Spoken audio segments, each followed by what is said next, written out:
Amechi, good morning. Good morning, dear listener. It's Friday, as Amechi has said, and we are experiencing rain, and I will not stop saying environmental board protection in all states should clean up the drainages so that motorists and pedestrians can pass freely and smoothly. Those are some of the dividends of democracy.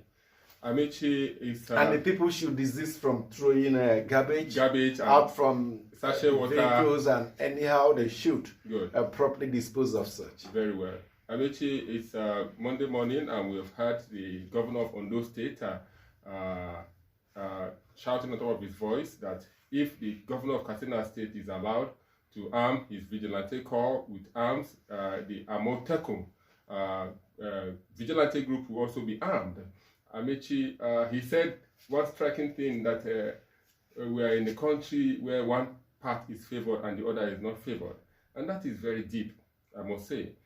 We are approaching elections at a time when INEC is shouting and the IGP of police is shouting that no security vigilante groups should be involved in election security, that they are not mandated. It's only the police that is mandated. And I ask, where is the civil defense? Where is the civil defense? We are established civil defense to provide assistance, to support the police in their operations in the rural areas, in hinterlands.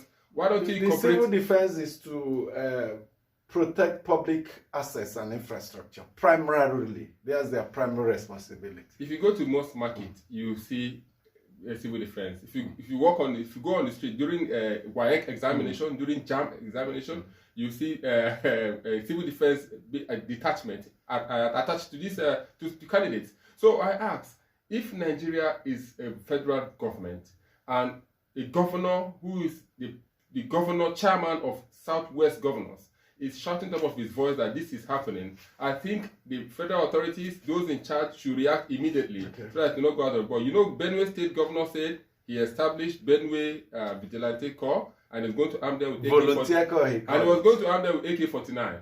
So, not even 47. No, AK-49. Okay, so, that's after he must have gotten approval from the president. That the bandits come with AK-47. So we have a problem we need to solve before election. That is why I like the advice from the IGP that all these corps are not welcome around the polling units and polling centers except the police. Amechi, good morning to you. Good morning, listener. The IGP knows. I think he's just perhaps pretending, or perhaps I wouldn't even know how he eventually got to issue such an order or supposedly a ban. Amechi, political parties have their own security committees. They have their own security.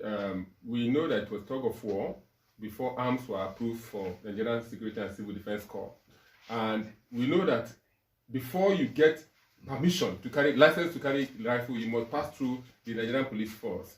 Nigerian Association of Vigilante Association is a national association. That's what he's trying to say. It's a national association which the state government is trying to key in. And you have vigilante in local communities who support the police in their operation. I mean, this issue of carrying arms, the maritime police, what do you call them now? Marine police? No, not marine police now. Nimasa. Nimasa security, they have security outfit. Do they carry arms? You have Peace Corps still pushing to be able to carry arms. So we have to be careful. The road safety also pushing to carry arms.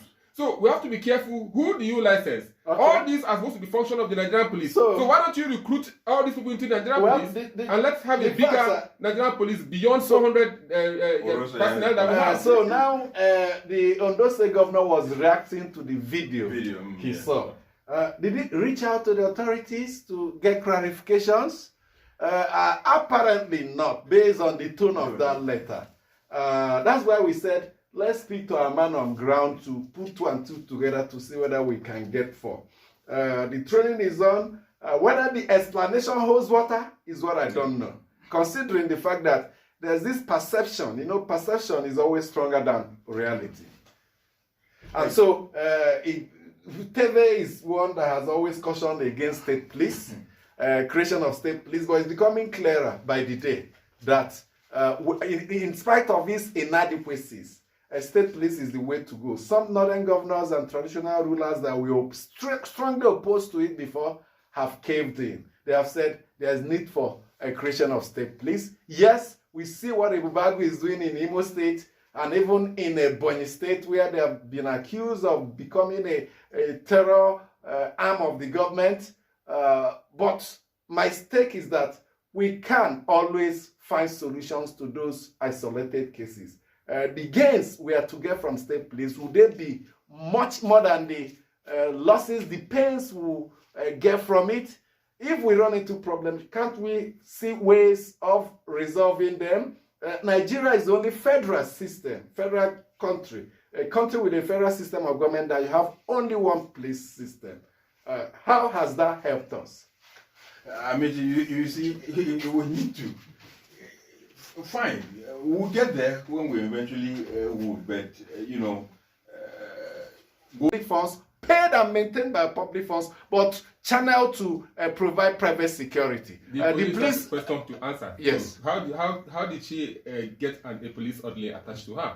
Is she as a what? As a professor? As a professor. So all professors on strike, 224 days, they should have a police Go and apply. ASUU president does not have a police orderly. Yes, the police so will tell us her? Police should explain. The police may explain there could be special security threat around her, but it should be for the period. If such thing happen, we know it happens. The police can move in to offer protection, but we see, and we know what happens. This may be a